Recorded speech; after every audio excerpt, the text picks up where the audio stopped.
Imagine watching your paycheck disappear like water through a cracked pipe, and realizing you could have saved every single cent.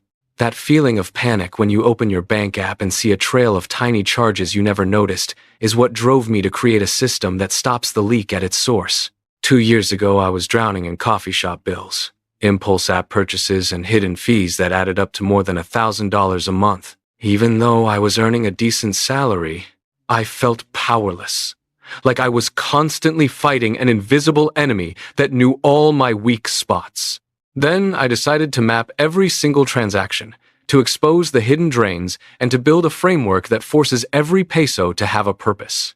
What if you could keep every peso you earn and still live the life you love? Stay with me, because I'm about to show you exactly how I turned chaos into control, and I'll even reveal the one habit that saved me $500 in a single month. Most households lose about 30% of their income to untracked spending, according to recent studies.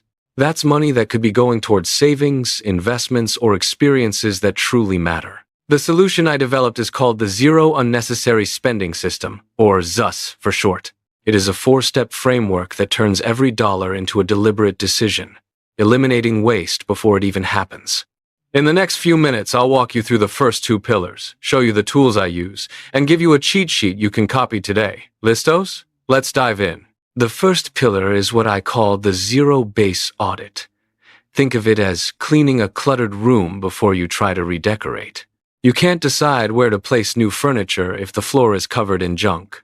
To start, gather the last 3 months of your bank statements, credit card statements, and any digital wallet records. Open a spreadsheet and create 3 columns: date, description, and amount. Then, for each transaction, assign it to one of 3 categories: needs, wants, or hidden.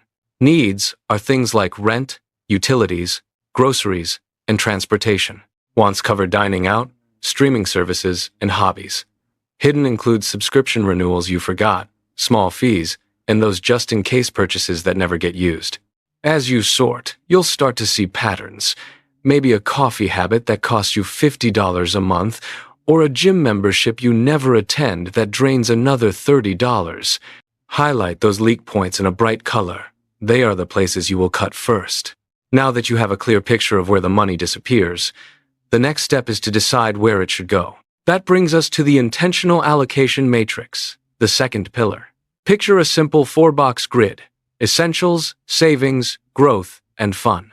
I recommend starting with a baseline of 50% for essentials, 20% for savings, 15% for growth, and 15% for fun. Of course, you can adjust the percentages to fit your personal situation, but the key is to assign a purpose to every single peso before you even spend it. Let's take an example. If your monthly income is $3,000, 50% for essentials becomes $1,500. 20% for savings becomes $600. 15% for growth becomes $450. And 15% for fun also becomes $450. Seeing those numbers in a bar chart makes it clear that you are not leaving any money unassigned, and it removes the temptation to spend without a plan. If this matrix is already shifting how you think about your paycheck, give it a quick like. It helps the channel keep sharing practical tools like this. With the percentages set, the next logical step is to automate the flow so you never have to think about moving money manually. Automation is the guardrail that protects you from the inevitable slip-ups of willpower.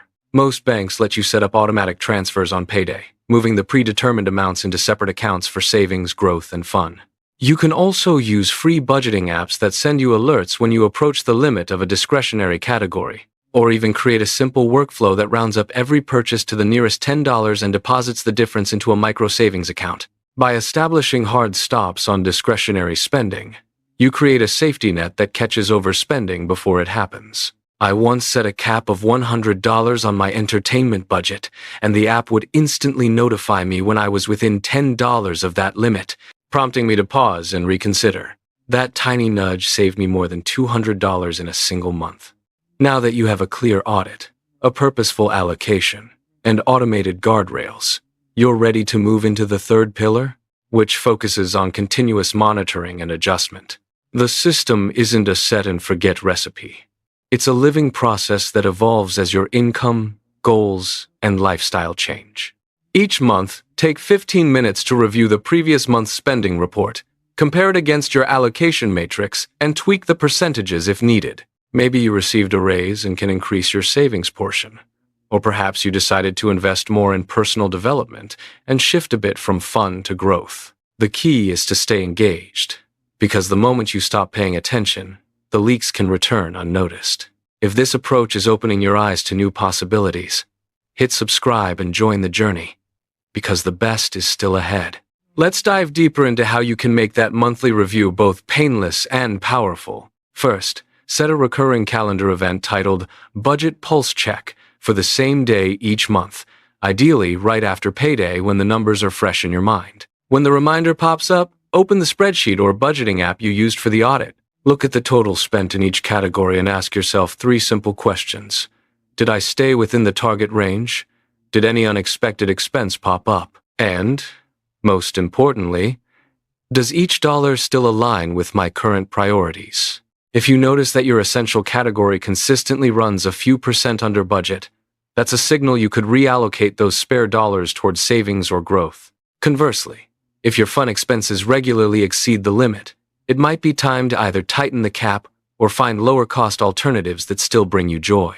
For example, I swapped my weekly coffee shop habit for a homebrew routine, which freed up a few dollars each week that I redirected into a micro-investment fund.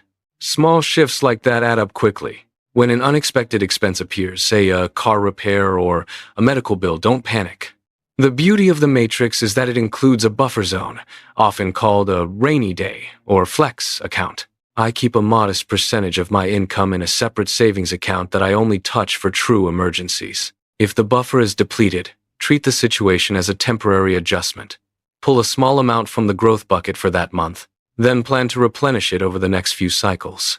This way, you avoid derailing the entire system.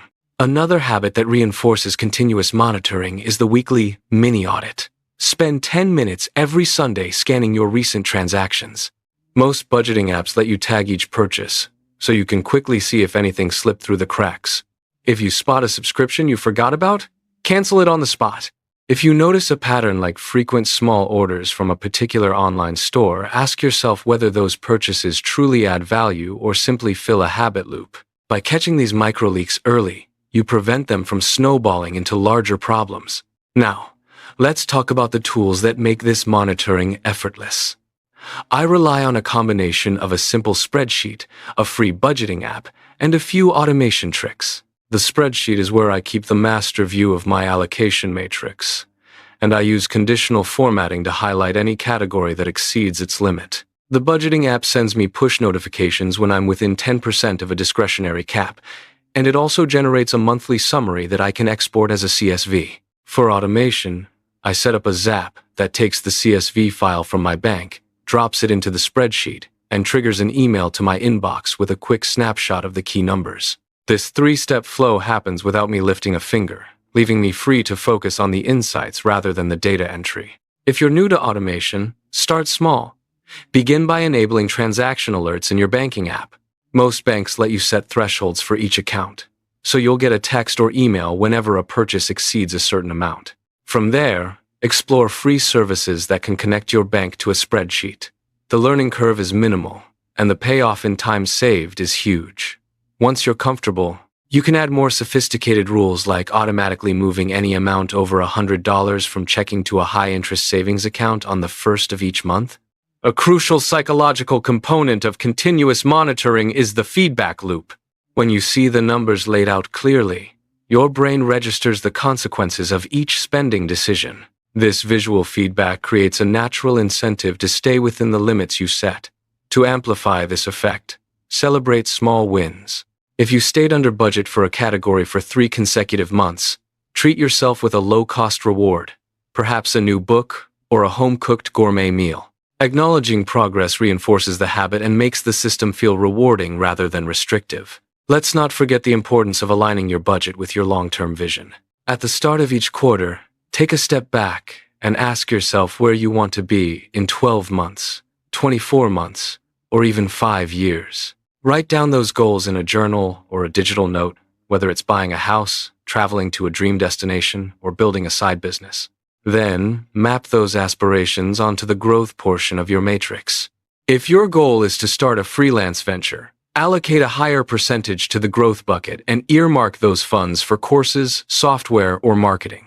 Seeing a direct line from everyday spending to a bigger dream makes the discipline feel purposeful. Now, I want to share a personal story that illustrates the power of continuous adjustment. A few months after I implemented the system, I received an unexpected bonus from work, about $3,000. My first instinct was to splurge on a vacation, but the moment I opened my budgeting spreadsheet, I saw an opportunity. I decided to split the bonus 3 ways. 1/3 went straight into my emergency buffer. Another third funded a short-term investment in a high-yield certificate of deposit. And the final third I used for a modest getaway that still felt like a treat, but didn't break the bank. By allocating the windfall according to the same principles that guide my regular income, I turned a one-off event into a catalyst for long-term stability. You might wonder how to handle periods of reduced income, such as a temporary freelance slowdown or an unexpected layoff. The answer lies in the flexibility built into the matrix. When your total inflow drops, you can proportionally reduce each category, but always prioritize the essentials and the emergency buffer first. The growth and fund buckets are the most elastic. They can shrink temporarily without jeopardizing your financial health. Once your income stabilizes, you can gradually restore the original percentages. This adaptive approach prevents panic and keeps you on track even during rough patches. Let's talk about the final pillar of the system, which I like to call the mindset anchor. All the numbers, tools, and processes are only as effective as the mental framework you bring to them. The core belief behind zero unnecessary spending is not deprivation, it's empowerment. By consciously directing every peso, you reclaim control over your life and free up mental bandwidth for creativity, relationships, and personal growth. To reinforce this mindset, I practice a brief gratitude ritual each evening. I write down 3 things I'm grateful for that day, and I also note 1 intentional spending decision I made. This simple habit reminds me that budgeting is an act of self-respect, not punishment. If you ever feel the system becoming too rigid, remember that flexibility is built in. The matrix is a guide, not a law. If a new hobby sparks genuine joy, feel free to reallocate a few percent from another category to accommodate it. The goal is to eliminate waste, not to strip away all pleasure. By regularly checking in with yourself, you ensure that the budget evolves alongside your values. Before we wrap up, let's recap the 4 pillars in a quick mental checklist. First, the zero-based audit that uncovers hidden leaks. Second, the intentional allocation matrix that assigns purpose to every dollar. Third, automation and guardrails that make the flow effortless. And fourth, continuous monitoring and mindset anchoring that keep the system alive and aligned with your dreams. Mastering each pillar creates a feedback loop where data informs decisions, decisions reinforce habits, and habits nurture the life you truly want. Now I'd love to hear from you. Have you tried any of these steps before? What's the biggest leak you've discovered in your own spending? Drop a comment below, and let's start a conversation. Your experience might help someone else break free from hidden expenses. If you found any of these ideas useful, give the video a thumbs up. It tells the algorithm that this kind of practical content is worth sharing. And if you're ready to take the next step, consider downloading the free cheat sheet I've linked in the description. It contains the audit template, the allocation matrix, and a quick start guide to set up automation in under 30 minutes. Finally, if you're serious about building a zero-waste financial life, consider subscribing and hitting the notification bell. I'm rolling out a series that dives deeper into each pillar, with guest experts, real-world case studies, and live Q&A sessions. By staying connected, you'll get fresh strategies to keep your budget lean, your savings growing, and your stress low. Thanks for watching, and remember, every peso you keep is a step toward the future you deserve. Keep tracking, keep adjusting, and keep thriving.